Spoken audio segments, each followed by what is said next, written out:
l'entreprise, c'était répondre déjà essentiellement à une attente de nos collaborateurs en termes d'équilibre vie privée, vie professionnelle. Donc on a eu des séminaires sur lesquels on a réfléchi à cet équilibre vie privée, vie professionnelle et à l'efficience qu'on peut aussi apporter dans son organisation.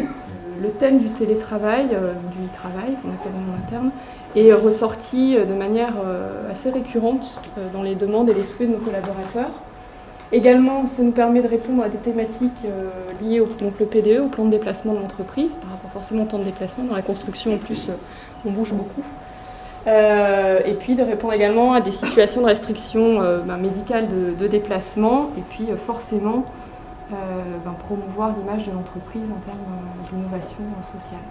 Donc à aujourd'hui, on a eu 6 collaborateurs qui ont pu bénéficier de ce dispositif et qui vont être issus de filières et de métiers de direction différentes. Donc le travail qui est réalisé chez eux, ils ont le sentiment, et ça se retrouve dans les faits, d'avancer beaucoup plus vite dans ce qu'ils produisent. Donc, le dossier qui est ouvert, qui est étudié, il est fait en une seule fois et non pas une multitude d'interruptions. On revient sur ce qu'on a fait, on revérifie certains calculs. Voilà, donc pour eux, il y a un vrai gain par rapport à cette efficacité et qui se retrouve aussi chez les managers, surtout en termes quantitatifs et également qualitatifs. Le stress et la fatigue, donc là ce sont le stress et fatigue perçus par nos collaborateurs. La fatigue notamment par rapport au gain aussi en heures de sommeil pour les collaborateurs qui ont un grand trajet à faire en termes de déplacement pour se rendre au travail. Ça aussi, vous verrez par la suite, évite de réveiller les enfants très tôt, de fatiguer tout le monde et d'avoir des journées à rallonge. Donc en termes de fatigue, d'efficacité derrière et de stress lié au temps de trajet, aux bouchons qu'on peut rencontrer aussi sur la route. Donc 100% des testeurs on ressent une amélioration dans leur qualité de vie, avec un impact à la fois dans la vie personnelle, donc notamment par rapport à l'utilisation qui est faite du temps non passé sur les trajets. On peut le réinvestir dans d'autres choses. Le lien entre le e-travailleur et à la fois son manager et les autres membres de l'équipe à aujourd'hui n'a pas été distancé. Ils ne sont pas isolés, puisque déjà on a limité la journée à une journée dans la semaine, donc ce ne sont pas des coupures trop longues. Et puis donc les démarches sont vraiment expliquées au niveau de l'équipe. On explique ce qui est mis en place, quel va être le jour où la personne va y travailler, qu'elle est joignable à ces moments-là. Voilà, donc quand on a une approche globale dans son équipe, dans son organisation, et que c'est clairement affiché, aujourd'hui, le lien est bien conservé. Le risque qu'on a identifié, qui est plutôt en termes de charge et d'organisation du travail, donc le terme est utilisé vraiment en termes de dérive. Pourquoi on utilise ce terme, c'est que le suivi régulier est très important dans le e-travail. Ce n'est pas parce que la personne est physiquement plus loin que le lien ne doit pas être conservé. Donc on doit trouver une autre mode d'organisation, mais le lien avec le manager doit être constant. Les risques, c'est qu'effectivement, on peut avoir des collaborateurs qui vont peiner à trouver leur organisation. D'où le fait aussi qu'on ait pu mettre nous, dans nos critères une certaine forme d'autonomie et d'ancienneté dans le poste et dans l'entreprise. Mais il faut quand même être vigilant à ça pour avoir le retour de la personne sur ce sujet. Un surinvestissement aussi, on a pu identifier des surinvestissements de personnes qui, se sentant reconnaissantes du privilège, d'un sentiment de privilège qu'on peut leur accorder, du coup vont se surinvestir. Et donc là, pour le coup, c'est le troisième point qui est souligné, on peut être sur une journée mais qui continue. Donc il n'y a plus de repères collectifs, de temps de pause avec ses collègues, et donc la personne ne relève pas le nez et fait vraiment peut faire aussi de très grosses journées. Dans les clés de réussite, donc c'est par rapport à tout ce que j'ai pu vous présenter, c'est donc veiller déjà à la communication sur le jour où il travaillait au sein de l'équipe et dans l'entreprise. C'est important que ça puisse être su et qu'en découle derrière la planification des rendez-vous, des réunions, la continuité dans le service. C'est un élément qui doit être pris en compte par le manager. Planifier à l'avance les tâches du jour où il travaillait, convenir ensemble des documents pouvant être transportés au domicile et la logistique qui va y être associée. Et ce point-là, qui est l'un des plus importants selon nous, qui est de mettre en place des indicateurs ou des points de passage réguliers entre le manager et le e-travailleur pour mesurer justement la productivité et maintenir la relation de confiance. Donc c'est-à-dire qu'on n'est pas dans le contrôle abusif, suspicieux, mais il faut se déterminer un minimum de critères pour voir l'avancement du travail effectué de son collaborateur pour qu'il n'y ait pas de doute, ni de doute de la part du manager, ni de doute de la part du collaborateur. On se dit peut-être que je ne produis pas assez. Et, voilà, donc il faut vraiment qu'il y ait un échange fluide sur ce sujet-là. Voilà, et donc on se pose la question, en tout cas pour ceux qui se surinvestissent, éventuellement, pourquoi pas se faire installer un logiciel de rappel de pause qui pourrait peut-être faire sortir le nez du guidon parfois. Donc on va même jusqu'à penser à ce sujet-là.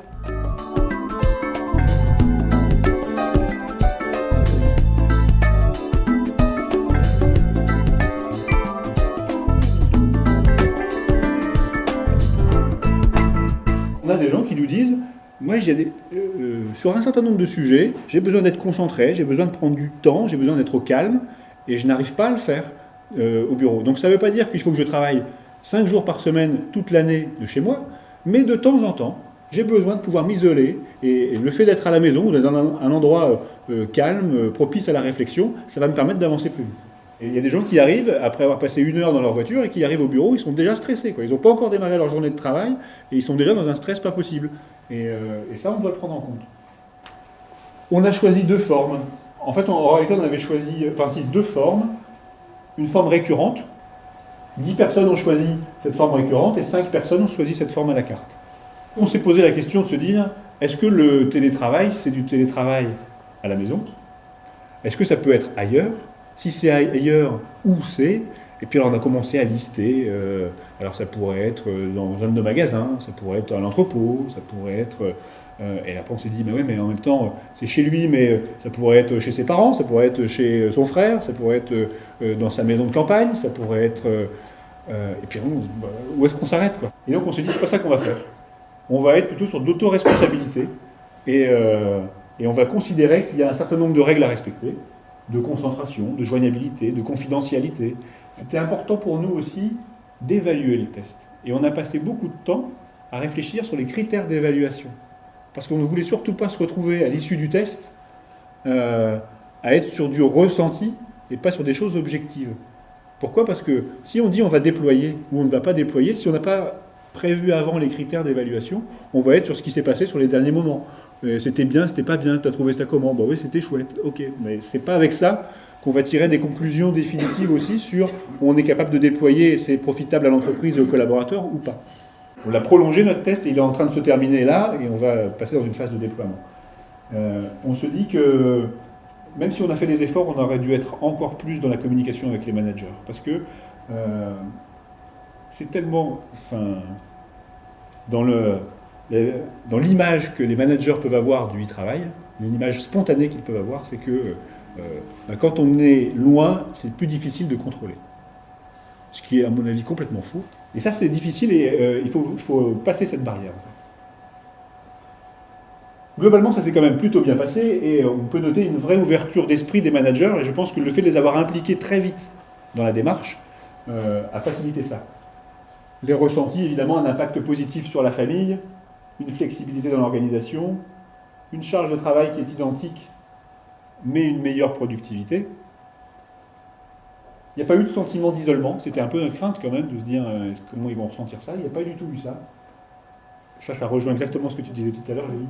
Besoin de prouver qu'ils ont bien travaillé, de se justifier. Ça, c'est incroyable, parce que personne ne leur a demandé. Aucun manager, ou quasiment aucun, il y a eu 1 ou 2 exceptions de managers qui ont été un peu insistants en demandant des rapports quasi quotidiens sur ce qui était fait. Mais ça a plutôt été l'exception que la généralité. Donc ils n'avaient a priori pas besoin de prouver, mais ils ressentaient le besoin de prouver. Un peu le sentiment d'être privilégié en fait. Et de se dire, puisque je suis privilégié, j'ai intérêt à montrer que j'ai bien travaillé. On a la volonté de mener un déploiement progressif de ce test-là. Et on a proposé à nos collaborateurs déjà testeurs de poursuivre en e-travail, mais là en officialisant les choses. Alors ils avaient un avenant à leur contrat de travail, mais on va poursuivre, qui était sur une durée déterminée, on va leur proposer de poursuivre avec un avenant, ce qui ne sera plus un test, mais bien une organisation du travail pour eux différente, avec une journée de e-travail par semaine. Je veux souligner l'importance de se faire accompagner d'un cabinet qui connaît le sujet, même si l'accompagnement a été, entre guillemets, light en nombre de jours, mais c'était bien suffisant pour nous parce qu'on part la fleur au fusil en se disant ça va, on voit ce qu'il faut faire, c'est facile, on va faire ça rapidement, en 2 ou 3 semaines ça va être réglé. L'engouement que les collaborateurs peuvent avoir à tester ce mode de fonctionnement, ça dure quelques semaines, et puis après peut-être le soufflet retombe un peu, et donc on passe par différents cycles, et il faut pouvoir observer ces différents cycles-là avant de pouvoir tirer des conclusions définitives. Elle ne peut se concrétiser et se transformer en déploiement plus large ensuite, qu'à condition que les collaborateurs et la direction de l'entreprise, et y compris les instances représentatives du personnel, soient d'accord sur l'objectif. C'est-à-dire que si c'est un forcing de la part des IRP vis-à-vis de la direction en disant nous on veut ça parce qu'on veut être plus cool, ça ne peut pas marcher. Et si la direction de l'entreprise l'impose, je pense que ça ne peut pas marcher non plus. Donc c'est bien un objectif identifié commun avec des exigences par rapport à une qualité de service, mais aussi des adaptations pour une meilleure organisation du travail, qui ont fait que ce test qu'on a pu mener est aujourd'hui une réussite et qu'on a envie de le déployer. Et ça, c'est très important pour moi d'intégrer cette notion de collaboration entre les IRP, les collaborateurs et aussi la direction générale de l'entreprise.